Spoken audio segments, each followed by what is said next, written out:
Good evening, everybody. I just wanted to get on and do a reading. I haven't done one in a few days. I'm going to try to do these more regularly. Um, when I got the cards out, I was drawn to certain decks. I got a couple of new decks, so I did draw from them. I got three new, I actually got four new decks, but I only felt drawn to three. And then I'm using some of my older decks. But as I was shuffling the cards, I just meditated on the collective, that Spirit would give me a message that would reach people that needed it. And I know that I connected with my own spirit, but I also am connecting with. This isn't going to be for everybody, but I'm connecting with a specific group of you guys. Um, with my readings, it's just like with life. There's usually two timelines that come through. So I am kind of feeling that part of this is for one group of you guys, and part of this is for another group of you guys. Um, one group of you guys, you're dealing with your own illness. You're dealing with your body not cooperating with you. And you may have been, relatively healthy your whole life, or you may have dealt with health issues your whole life. I feel like the ones that I'm connecting with, you've dealt with something off and on your entire life. It's been one issue or another. But the reason that has happened to you is because you have been in a toxic environment for almost your entire life. You're starting to recognize that. You're starting to recover from that, or want to. Some of you are not out of it yet. Some of you are right in the thick of it. But you're becoming self-aware. Some of you have become self-aware and you removed yourself from the toxic environment, but your health is still suffering and you don't understand what you need to do to recover. I'm talking to myself in this as well. I went through a major heartache. I didn't put it out there publicly. My close friends knew that I had left a relationship, but I didn't put what I went through out there when I was going through it. I went inward and I really focused on healing my heart, and accepting my part in things so that I never repeat this cycle again, because I recognized in the relationship that I was repeating a pattern from a previous relationship. I was married 24 years. I met my first husband in college. I was only 18, had just turned 18. I started college when I was 17. And bless his heart, he was just broken and damaged, and I thought at that time that I could fix him, that I could save him, and that I could help him. And so I spent 24 years going on this wild roller coaster ride with him, because he had addiction issues as well. And finally, I realized he was never going to beat those addictions, and it didn't matter how much he cared for me. Ultimately, those addictions were going to win. And he did love me as much as he could love me. He was so damaged from his childhood wounds that he really didn't know what love was or how to love me. And he tried. And we had a child involved. And I feel so bad about what my son witnessed and went through with us because of our toxicity and our unhealed wounds. But I got away from that relationship and I spent 3 years single. And then I met my next major relationship, and I thought because he was older than me and he was a widower that he was more mature.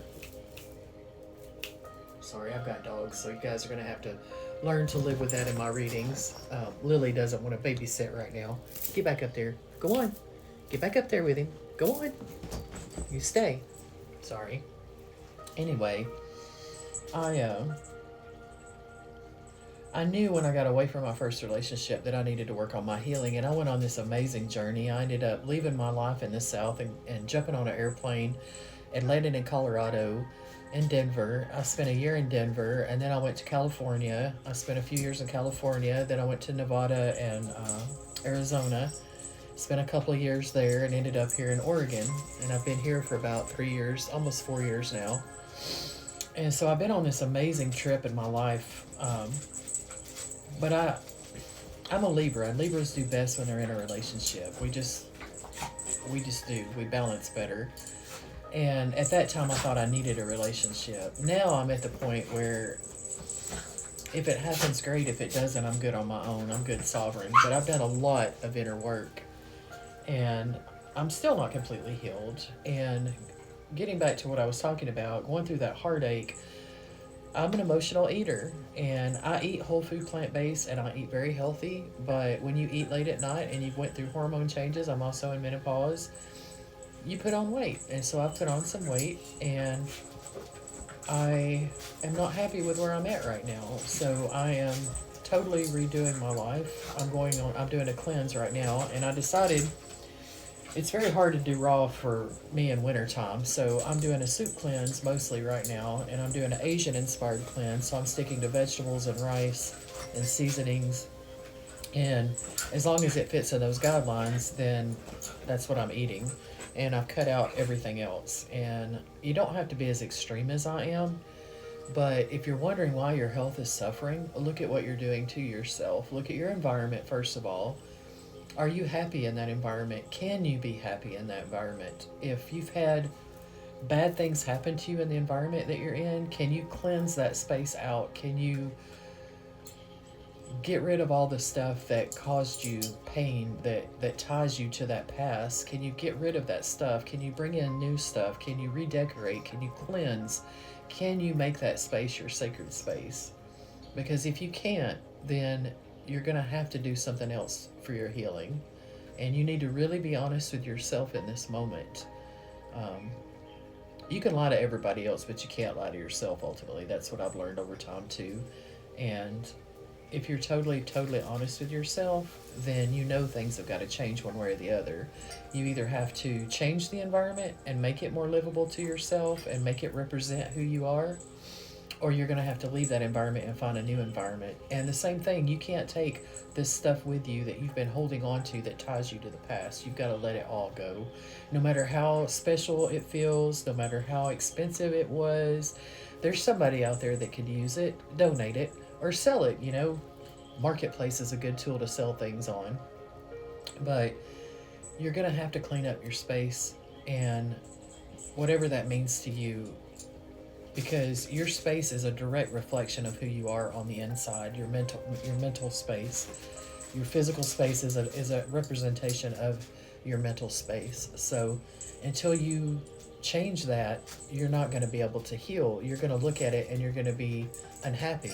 It's going to make you feel all these negative emotions, and you can't focus on healing when you're feeling negative emotions. So like I said, there's two different timelines here. The other timeline, I feel like you've done a lot of work, and you're in a rebuilding phase right now, and you're trying to find your way. You're trying to figure out where you want to be. You're trying to figure out what you want to do, and you're creating a sanctuary around yourself in any situation that you're in. And that's what you need to do. Make your safe space. It's okay to make your safe space, no matter how long you're in this space. Make it a safe space for you.